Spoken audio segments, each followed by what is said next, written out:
वाणी में खिरती है मानो जैसे अमृत धारा। जिन्हें की वाणी में खिरती है मानो जैसे अमृत धारा। उनके वचनों को सुनकर होगा अब कल्याण हमारा। उनके वचनों को सुनकर होगा अब कल्याण हमारा। शिरोमणि शिष्या के स्वर्ण से शब्दों ने जग तारा। ऐसी पूर्णमती माता को शत शत नमन हमारा। शत शत नमन हमारा। पूर्णमती माता तुम सा ना जग में कोई सहारा। पूर्णमती माता तुम सा ना जग में कोई सहारा। जिन वाणी चैनल कहता है धन्य है भाग्य हमारा। धन्य है भाग्य हमारा।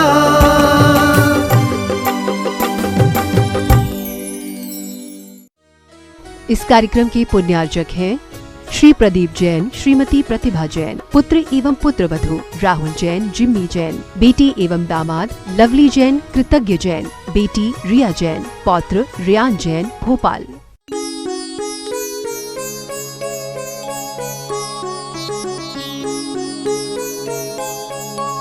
भीड़ में जीते रहे हैं अनादि से और भीड़ में हम अपने ज्ञान नीड़ को भूल चुके हैं। ज्ञान नीड़ ही, ज्ञान भवन ही हमारा बसेरा है। एक पल के लिए भी अपने भवन की ओर जाते ही नहीं, भवन में निवास करते ही नहीं। जब तक अकेले नहीं होगे तब तक तुम्हें अपने ज्ञान भवन का आनंद मिलने वाला नहीं है। घूमते रहो भीड़ में। हमारे इस ज्ञानधारा कहानी के नायक बालक विद्याधर अकेले अकेले कक्ष में जाकर के खेल खेला करते थे। किसी मित्र ने पूछा कि अकेले अकेले तुम्हें इतना अच्छा क्यों लगता है। उनका कहना पड़ा और मित्रों को उन्होंने समझाया कि जीवन अकेला ही तो चलना पड़ता है। अकेले ही तो जीवन में हमें अपने पथ को पाना होता है और मंजिल तक पहुंचना होता है। क्योंकि ऋषि मनीषियों ने भी कहा है कि कभी अकेला चलना पड़े तो डरना मत।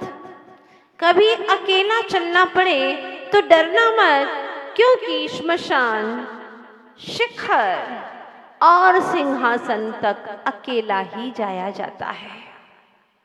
श्मशान में अकेला ही जाता है, शिखर पर वह अकेला ही चढ़ पाता है, दो को लेके नहीं चढ़ पाता, एक पत्थर का वजन भी लेकर के नहीं चढ़ पाता, और सिंहासन पर जब बैठता है तो अकेला ही बैठता है। आगे हमारे ऋषि मनीषी कहते हैं और तो और अगर सिद्धालय पर भी जाना है तो आत्मा अकेला ही जाता है, किसी का साथ काम नहीं आता। आप किस अंदाज में हैं, क्या सोच में है कि कोई तुम्हें साथ दे देगा। ये सब दुनिया की झूठी प्रशंसा करते हैं और समय आपका खत्म करते हैं। ये हकीकत है, ये बात जचे नहीं जचे पर यह सत्य अवश्य है। सिर्फ झूठी प्रशंसा, सच्ची बात तो यह है जो तेरे अनुभव में आता है वही तेरा जीवन का सच है। क्या जो तुझे अनुभव में आता है, आ रहा है, वही तेरे जीवन का सच है। दुनिया क्या कहती है, क्यों कहती है, सब अपनी अपनी बात रखने के लिए तेरी प्रशंसा करेंगे तो कभी तेरी निंदा करेंगे तो उसके अनुसार नहीं होता। दुनिया की प्रशंसा और निंदा के अनुसार तू नहीं होता, तू तो जैसा है वैसा ही होता है। भगवान कहते हैं, जिनेंद्र देव कहते हैं, नादा जो सोच सोचे वह, तू तो जो है वह है। दुनिया की इन बातों में मत पड़ना, समय बर्बाद जा रहा है। बस तू तो प्रभु की शरण में बिल्कुल लग जाना। उन्हीं की धुन में रम जाना। बात उन दिनों की है जब लंदन में बम वर्षा हो रही थी, बम विस्फोट पर विस्फोट हो रहे थे, नॉन स्टॉप पूरी समय बम पर बम, ऐसी बारिश हो रही थी और सारा वातावरण भयाक्रांत हो चुका था। लोग घर छोड़ छोड़ करके खंदकों में और खाइयों में रहने लगे, किंतु एक बूढ़ी माँ घर पे मजे से लेटी हुई थी। पूछा किसी ने, एक युवक ने अपने साथियों के साथ में जाते हुए उससे पूछा, क्यों माँ जी, डर नहीं लगती तुम्हें? हाँ, क्या रात भर जागती रहती हो? माँ जी का जवाब था, नहीं बेटा, मैं रात भर नहीं जागती हूँ, है ना मेरा जागने वाला। कौन है तुम्हारा जागने वाला? घर में कौन है? ऐसे तो कहने को मैं अकेली ही हूँ, लेकिन है ना मेरा प्रभु परमात्मा, वो जागता है, वो तो हमेशा जागता ही जागता है। बस उसी के चरणों में सबको सुपुर्द करके, सबको सौंप करके मैं निश्चिंत रहती हूँ। मुझे कैसा भय जब मेरे साथ में भगवान है। तो क्या बात कही थी, सारे शास्त्रों का सार था वह। क्या इतना समर्पण है हमारे पास में कि प्रभु है ना, प्रभु के होने का एहसास है तुम्हें? मंदिर जाते हो, बड़े बड़े काम करते हो, मंदिर, संत भवन, पूजा पाठ, जाप, दान, न जाने क्या क्या करते हो तुम, लेकिन ये सब जिसके लिए करते हो वो खो चुका है, नदारद है, वहां केंद्र का पता नहीं है, जिसका एहसास तुम्हें हर पल होना चाहिए। फिर ये बाहर के कार्य होना चाहिए, कार्य तो परिधियां हैं, मुख्य केंद्र का आता पता ही नहीं है। चेतन क्या कर रहा है तू? और यही गलती तूने अनादि से की है, आज भी वही गलती दोहरा रहा है। एक ही गलती को बार बार करते हो। बच्चा भी सुधर जाता है जब वह पहली बार नई नई अग्नि को देखता है, कितनी अच्छी सी क्या लपटे हैं, चमकदार लपटे हैं, और उसमें हाथ डाल देता है, खेल खेल में हाथ डाल देता है। लेकिन जैसे ही जलने लगता है फिर दोबारा कहती है, माँ डाल दे, और डाल दे, डाल डाल, मजा आएगा, डाल दे। वो नहीं कहता है, क्यों? क्योंकि उसे अनुभव हो गया है। उस बच्चे से कुछ सीख लो। तुमने अनंतों बार धोखा खाया है पर द्रव्यों से, फिर वही पर पदार्थों से अनंतों बार दुख पाया, फिर वही प्रशंसा से आत्मा का पतन अनंतों बार करवाया, फिर वही चाहत, फिर वही तमन्नाएं। थोड़ा सा तो अब बदलाहट करो ना, वितरागता की वृत्ति को बनाओ। बहुत दुर्लभता से वितरागता की वृत्ति प्राप्त होती है। देखो ना, वो हमारे इस कहानी के नायक बालक विद्याधर जी, हर समय उनकी वृत्ति ही बिल्कुल वितरागता की ओर रहती थी, चित्त की वृत्ति बहुत पवित्र रहती थी। कल आपने उनका अनोखा खेल दिखाई था, सुना था। आज अनायास निवृत्त हो गृह कार्य से देखी पीलू की पुस्तकें, पुकारा मल्लप्पा जी को।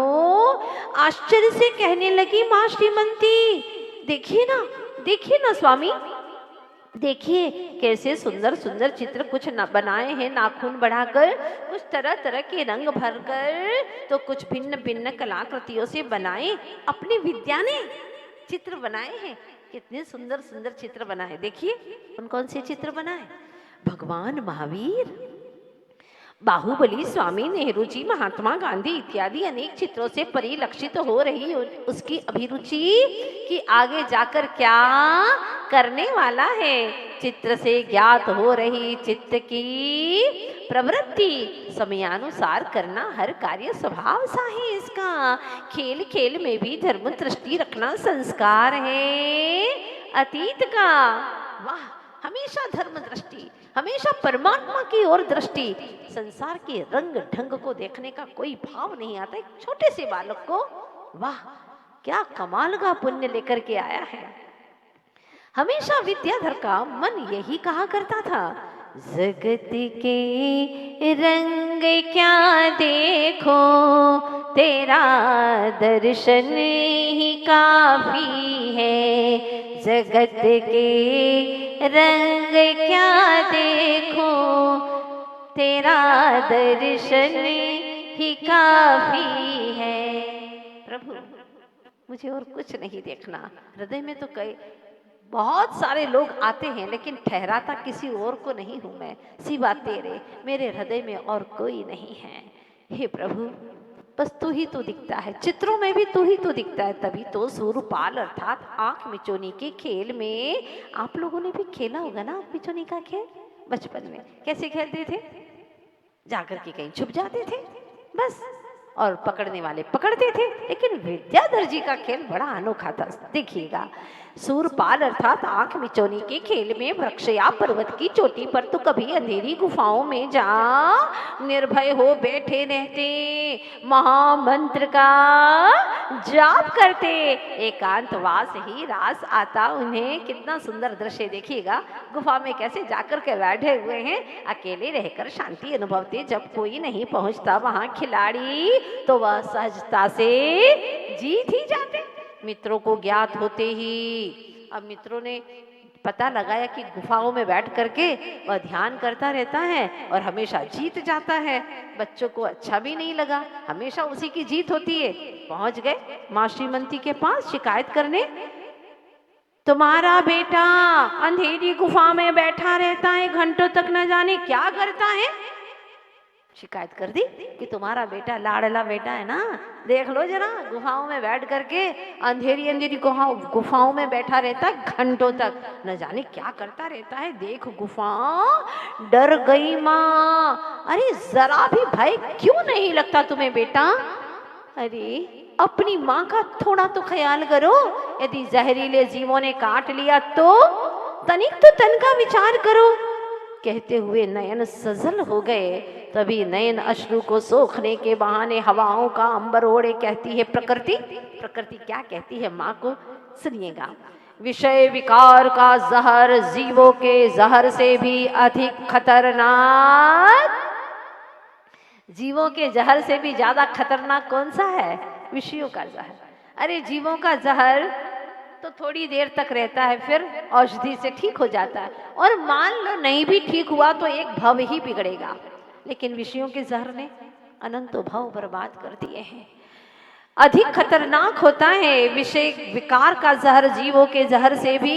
यह जहर तो कुछ देर ही दुख देता है, यह जहर तो कुछ देर ही दुख देता है, किंतु विषय तृष्णा की नागिन का जहर जन्मों जन्मों तक, जन्मों जन्मों तक। इस सच को स्वीकार कर लो,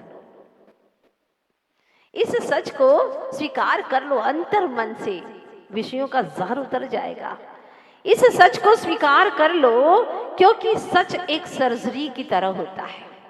सच एक सर्जरी की तरह होता है। थोड़ा दर्द अवश्य होता है, पर लंबी राहत देता है। जब सर्जरी कराते हैं ना, तो थोड़ा दर्द तो अवश्य होता है, लेकिन लंबी राहत देता है। इसलिए सच को स्वीकार कर लो, शाश्वत काल तक के लिए सुख पा जाओगे। भव भव के भोगी को सदा भोग ही भोग नजर आता है, और पूर्व जन्म का योगी निजावलोकन में ही सदा आनंद लहर पाता है। बहुत सुंदर पंक्तियां हैं कि बूंद तब तक सुरक्षित है जब तक वह सरोवर से जुड़ी है। बहुत अच्छी पंक्तियां हैं। बूंद तब तक सुरक्षित है जब तक वह सरोवर से जुड़ी है। शिला तब तक सुरक्षित है जब तक वह खान से जुड़ी है। पतंग तब तक सुरक्षित है जब तक, और मेरी आत्मा तब तक सुरक्षित है जब तक गुरुजनों से, जब तक गुरुजनों के चरण सानिध्य में रहूंगा, निश्चित रूप से मेरी आत्मा विकारों से सुरक्षित रहेगी। एक दिन रात में देखा चलचित्र भी देखते थे, पर उसमें भी वह सकारात्मक विचार बना करके रखते थे। क्या देखा कि गीत के द्वारा कमल खिल जाते हैं। क्या देखा चलचित्र में कि गीत के द्वारा कमल खिल जाते हैं, संगीत के द्वारा दीप जल जाते हैं। देख कर कुछ और जोड़ लिया विद्या ने कि मिले सत्संग गुरुवर का तो मुक्ति के द्वार भी। क्या सोच थी, अद्भुत। आपके जीवन में भी ऐसी सोच आ सकती है, और सोच ही नहीं, आप सोच से परे भगवान भी हो सकते हैं। आप सबके पास में वो क्षमता है। थोड़ा सा अकेले में बैठ करके अपने आत्मा का चिंतन करना प्रारंभ करो। दुनिया की बातें जितनी सुनोगे उतने ही भीतर न जा पाओगे। इसीलिए भीतर जाना है, तुम्हें भीतर जाना है, तुम्हें भीतर जाना है, और तुम्हें भीतर जाना है तो बाहर के इन जितने भी मुकाम हैं, जितने भी व्यर्थ की बातें हैं, इनसे विराम ले लीजिएगा। निश्चित रूप से आप आगे बढ़ते चले जाएंगे। यहाँ पर देखते ही देखते विधान का कार्यक्रम पूर्ण हो गया। आज अंतिम दिन था विधान का, और कल प्रातः यहाँ पर हवन का अंतिम आहुति के रूप में कार्यक्रम सानंद संपन्न हो जाएगा। बड़े ही हर्षोल्लास के साथ में और धर्म प्रभावना के साथ में। एक लक्ष्य भी था कि यहाँ का जिन मंदिर का सारा कार्यक्रम पूर्ण हो जाए। साथ ही साथ आप लोगों ने और भी बहुत कुछ सोच लिया, और जो सोचा उससे भी कई आगे का कार्य आप लोगों ने यहाँ पर कर लिया। इन दिनों में यही भावना रहती है कि बाहर के कार्य करना तो बहुत आसान है, लेकिन भीतर के कार्य करना बहुत कठिन होता है। इन सारे कार्यों के साथ साथ में भी अपने परिणामों को निर्मल और पवित्र बनाए रखना। बाल ब्रह्मचारी जी भैया जी का बहुत ही भाव था। जब से हमने इंदौर में प्रवेश किया था तभी से वो कहा करते थे कि हमारे महालक्ष्मी नगर और तुलसी नगर में माता जी आपको अवश्य आना है। मैं तो कुछ जानती नहीं थी। मेरा तो जीवन का एक ही सूत्र है, जहाँ गुरुजी ने कहा वहाँ जाना है, जहाँ गुरुजी कहेंगे वहाँ जाना है, जो वह कहेंगे वैसा ही करना है, और कुछ है ही नहीं। कितनी अच्छी सुखद जिंदगी है ना। मेरे प्रभु परमात्मा गुरुवर वो है करने वाले, तो मुझे कैसा विकल्प। कुछ सोच नहीं, बस आनंद से मुझे अपना ही हृदय कक्ष पवित्र रखना है, ताकि मेरे गुरुवर हमेशा, मेरे प्रभुवन हमेशा मुझ में विराजमान रहे। और कोई तमन्ना नहीं, कोई ख्वाहिश नहीं है जिंदगी की। बड़ा खुशनुमा जिंदगी का पल यूं ही बीतता चला जाए, और आप सभी लोगों की जिंदगी से भी यही प्रभु परमात्मा से गुजारिश करती हूँ कि आप सब लोगों का जीवन भी ऐसा ही बने। कुछ लगे कि जिंदगी जी रहे हैं, आनंद से जी रहे हैं। जियो तो इस तरह जियो कि जिंदगी निखर उठे, जियो तो इस तरह जियो कि जिंदगी निखर उठे, बाहर ही बाहर हो कि ये कदम जिधर उठे, बाहर ही बाहर हो, आनंद ही आनंद की लहर हो, ऐसा सबका जीवन हो। यही शुभकामना शुभ भावनाओं के साथ में बोली संत शिरोमणि आचार्य गुरुदेव श्री विद्यासागर जी महाराज की जय।